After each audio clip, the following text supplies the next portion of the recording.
جیسے میں نے پہلے بھی ایک ویڈیو کیا، اس میں ایک لفظ وقول للناس حسنا بتایا بالکل ایسے کہ لوگوں کے ساتھ اچھی بات کہو.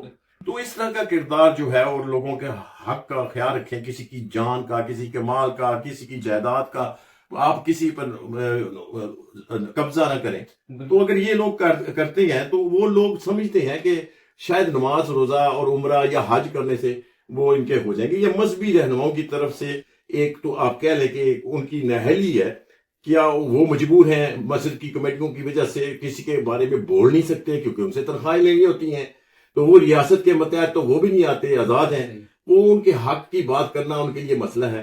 تو اس لیے انہوں نے زیادہ تر عافیت جو مذہبی رہنما انہوں نے یہی سمجھی ہے کہ لوگوں کو یہ کہا کہ جناب آپ نماز روزہ حج زکوٰۃ تسبیحات کریں، عمرہ کریں، اتنا ثواب ہے، اس کی بنا کے اوپر ان کو جنت کا ٹکٹ جو ہے نا فروخت کر رہے ہیں. ٹھیک ہے، اس میں یہ سب سے بڑی ہے. اسی وجہ سے معاملات میں اخلاق میں اتنی بڑی گراوٹ آ چکی ہے کہ ہمارے جو فرضی نفلی عبادات ہیں وہ بے معنی ہو چکی ہیں، اس کی کوئی اہمیت نہیں ہے. ٹھیک ہے، اور جو مطلب ہے مذہبی رہنما ہیں ان کے بھی اخلاقی کردار بھی اتنا اچھا تو نہیں ہے. بالکل وہ بھی اخلاقی طور سے گراوٹ کا شکار ہے، اس لیے کہ وہ آزاد نہیں ہے. وہ ایک چھوٹی چھوٹی مسجد محلے میں اگر شہر میں جیسے بڑے جائیں، حکومت کے متحد جو ہیں وہ اس حساب سے وہ اپنی مجبور ہوتے ہیں تو وہ اس طرح سے فتوے بھی دے دیتے ہیں. تو ان کا فرض بنتا ہے اصل میں قوم کی تعمیر کرنا اسلام کے نقطۂ نظر سے. ریاست کا کام تو ایک ریاستی پوائنٹ آف ویو سے ہے نا کہ وہ قوم کا کردار کریں دنیا میں، پاکستانی قوم کا ایک نام بلند ہو کہ بڑی، جیسے جپنی ہے کہ جھوٹ نہیں بولتے، جیسے ہے کہ وہ چوری نہیں کرتے، جیسے وہ ہے کہ وہ اخلاق کے بہت اعلیٰ ہیں، جیسے یورپ میں کچھ مثالیں دی جاتی ہیں. یہ تو ملکوں کی ایک شناخت ہوتی ہے اس کی عوام کی. جیسے یہ کام تو ریاست کا ہے، ریاست کو یہ کردار نہیں ادا کر سکی. لیکن اسی طرح جو علماء ہیں وہ اسلام کے حوالے سے انہوں نے جو تصور ہے وہ غلط پیش کر دی ہے کہ جس میں نماز روزہ حج زکوٰۃ یہ کرنے کے بعد ان کی جو گناہ معاف ہو جائیں گے، کسی کی زمین کے قبضہ کر لیا تو معاف ہو جائے گا. ایسا نہیں ہوگا، کسی کی جان لے بھی قبضہ ہو جائے گا. یار حقوق العباد اسے آپ کہہ سکتے ہیں معاملات میں جو ہوتے ہیں، تو حقوق العباد میں کوئی معافی نہیں ہے. اللہ تعالیٰ نے کہا ہے کوئی معافی نہیں ملے گی. ٹھیک ہے، اس میں بندے نے معاف کرنا ہے. بالکل ایسے ٹھیک ہے، اب بندے کو معافلات تلافی کے ذریعے ہونی ہے. یہ تو نہیں ہو سکتا آپ نے میرے پلاٹ پہ 10 مرلے کے اوپر قبضہ کر لیا تو مجھے آپ کہیں جی مجھے آپ معاف کر دیں. ٹھیک ہے، میں آپ کو معاف کر دوں گا. آپ کو تلافی کرنی ہوگی، مجھے جو پلاٹ ہے وہ واپس کرنا ہوگا. ٹھیک ہے، تب جا کے ہوگی. اسی طرح توبہ صاحب کا مقصد کیا ہے کہ توبہ جو ہے وہ قیامت کے جب نزول ہوگا قبول نہیں ہوگی، اور حالت نظر میں بھی توبہ نہیں. اس لیے توبہ کا اصل مقصد یہ بھی نہیں لوگوں کو بتایا گیا.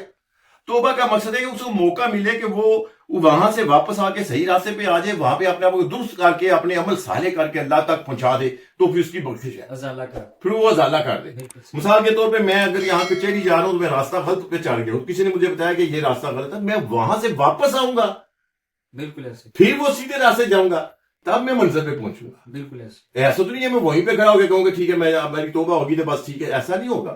توبہ کے لیے آپ کو اصلاح کا موقع اللہ دیتا ہے. اس لیے جو ہے توبہ کا ٹائم ختم ہو جائے گا، موت کے قریب آ جاتا ہے، ختم ہو جاتا ہے، کیونکہ اب تمہارے پاس ٹائم نہیں ہے تم اصلاح کر سکو. تو اللہ کہتا ہے اب جب تم نے کر لیا بھائی اسی کے حساب ہوگا. صحیح. لہذا اس میں مذہبی رہنماؤں کا بہت بڑی آپ کہہ لیں کہ ناکامی ہے، اور ناکامی کہہ لیں کہ یا ان کی گراوٹ کہہ لیں، اخلاقی گراوٹ ہے، معاشرت کی وجہ سے ہے، پیسے کی وجہ سے ہے، مسجد کمیٹیوں کی وجہ سے مجبور ہیں، اس وجہ سے ہے. اس وجہ سے یہ لوگ ایسے جو ہے کرتے ہیں. لیکن اگر اسی صحیح بات کریں تو اگر روز قیامت کے دن اگر کسی کا حساب کتاب ہونا ہے تو وہاں پہ انصاف کیسے ہونا ہے؟ آپ نے میرے پلاٹ پہ قبضہ کیا تو آپ کو وہاں پہ پلاٹ تو نہیں ہوگا مجھے واپس کرنے کے لیے اللہ کی موجودگی میں. تو نہ تو مطلب آپ نے کسی کی جان لی ہے وہ واپس، آپ کے پاس اس وقت کیا ہے؟ نیکیاں ہیں. آپ نے تہجد پڑھی، آپ نے سنتے پڑھی، آپ نے نفل پڑھے، آپ نے روزے رکھے، آپ نے عبادت کی، ساری رات جاگتے رہے. اب مجھے آپ کیسے خوش کروں گا؟ میں تو اللہ تعالیٰ کو کہوں گا مجھے اس نے مجھ سے بہت سے گناہ بھی ہوئے. تو آپ کی ساری نیکیاں جو ہیں بالکل ایسے وہ میں مانگ لوں گا کہ مجھے دے دیں، تو آپ بھی کچھ نہیں دے سکتا. اس کی نیکیاں مجھے دے دیں، میری برائیاں ان کو دے دیں. اب جو میری برائیاں وہ آپ کے گلے میں ڈال دی جائیں گی، آپ کے گلے کا توق بن جائے گا. ٹھیک ہے، آپ کی نیکیاں مجھے مل جائیں گی. اب جس کا پلڑا نیکیوں کا بھاری ہوگا وہ جنت میں جائے گا، جس کا نیکیوں کا پلڑا ہلکا ہو جائے گا وہ جہنم میں چلے گا. یعنی کہ وہ بندہ جس نے ساری رات سنتے پڑھی، نفلی عبادت کی، تہجد کی، رات کی، فلاں کیا، جو بھی عمرہ کیا، حج کیا، وہ ساری باتیں رائے گاں ہو جانی ہیں جب ایک شخص جو ہے اس کے سامنے اس اپنا حق مانگنے کے لیے اللہ کے سامنے کھڑا ہو جائے گا کہ اس نے میرے پلاٹ پہ قبضہ کیا، اس نے میرے بندے کی جان لی تھی، اس نے میرا ازالہ کروایا جائے. میں تب خوش ہوں گا. تو اللہ تعالیٰ تو پھر کہے گا ٹھیک ہے کیسے خوش ہوتے ہو, حضور کی نیکیاں مجھے دے دو, میری برائیاں اسے دے دو. اب اس پہ اگر فیصلہ ہو جائے گا بندہ کہاں جائے گا؟